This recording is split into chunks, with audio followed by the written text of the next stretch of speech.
ബംഗ്ലാദേശിൽ BNP മുന്നേറുന്നു. 204 മണ്ഡലങ്ങളിലെ വോട്ടെണ്ണൽ പൂർത്തിയായി 160ഓളം സീറ്റുകളിലാണ് BNP മുന്നേറുന്നത്. BNP അധ്യക്ഷൻ താരിഫ് റഹ്മാൻ 2 ഇടങ്ങളിൽ വിജയിച്ചു. പ്രധാന എതിരാളിയായ ജമാഅത്തെ ഇസ്ലാമിക്ക് കേവലം 41 സീറ്റ് മാത്രമാണ് നേടാനായത്. വിവരങ്ങൾ നൽകാൻ ഐസൻ ജോസുണ്ട്.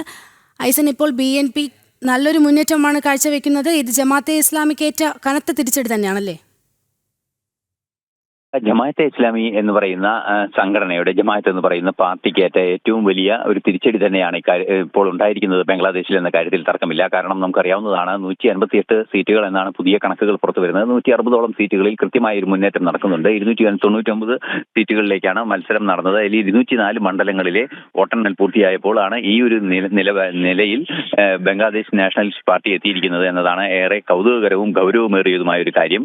സ്വാഭാവികമായും നമുക്കറിയാവുന്നതാണ്, ബംഗ്ലാദേശ് നാഷണലിസ്റ്റ് പാർട്ടി അവിടെ വർഷങ്ങളായി പ്രവർത്തിക്കുന്ന ഒരു രാഷ്ട്രീയ പാർട്ടിയാണ്. തീർച്ചയായും ആ പാർട്ടിക്ക് ചില ഇസ്ലാമിക ഭീകര സ്വഭാവമുള്ള സംഘടനകളുമായി ബന്ധമുണ്ട്, അത്തരത്തിലുള്ള വോട്ട് ബാങ്ക് പ്രയോജനപ്പെടുത്തുന്നു എന്ന ആരോപണങ്ങളൊക്കെ ഉണ്ടെങ്കിലും അത് രാഷ്ട്രീയ പാർട്ടിയായി പ്രവർത്തിക്കുന്ന ഒരു സംവിധാനമാണ്. ആ സംവിധാനമായി പ്രവർത്തിക്കുന്നതിന്റെ ഭാഗമായി തന്നെ, അതുകൊണ്ട് തന്നെ ഒരു രാഷ്ട്രീയ പൊതു സ്വഭാവം ആ സംഘടനയ്ക്കുണ്ട്, അല്ലെങ്കിൽ ആ പ്രസ്ഥാനത്തിനുണ്ട് എന്നതൊരു യാഥാർത്ഥ്യമാണ്. പക്ഷേ നേരെ തിരിച്ച് ജമാഅത്തെ പരിശോധിക്കുകയാണെങ്കിൽ അതൊരു വർഗീയ സ്വഭാവമുള്ള സംഘടനയും നിരോധിക്കപ്പെട്ട സംഘടനയുമാണ്.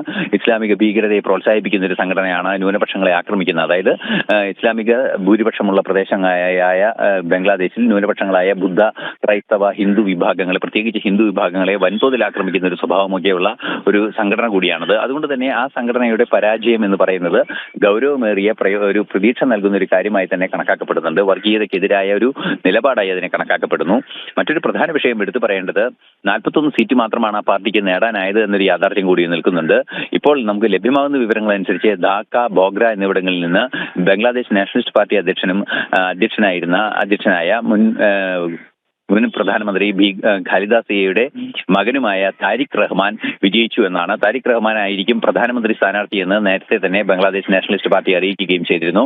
നിലവിൽ നമുക്ക് ലഭ്യമാകുന്ന വിവരങ്ങൾ അനുസരിച്ച് ബംഗ്ലാദേശ് നാഷണലിസ്റ്റ് പാർട്ടി കൃത്യമായ ഭൂരിപക്ഷം നേടി അധികാരത്തിലെത്തുമെന്ന് തന്നെയാണ് മനസ്സിലാക്കാൻ സാധിക്കുന്നത്. അതേസമയം അവാമി ലീഗ്, ഷേഖ് ഹസീനയുടെ അവാമി ലീഗ് തെരഞ്ഞെടുപ്പിൽ ഭാഗമാകാതിരിക്കുന്നു എന്നത് ഒരു യാഥാർത്ഥ്യമാണ്. അതും ഒരു വലിയ ജനാധിപത്യ വിരുദ്ധമായ നടപടിയായി ബംഗ്ലാദേശ് തെരഞ്ഞെടുപ്പിൽ നിരീക്ഷിക്കപ്പെടുന്നുണ്ട്.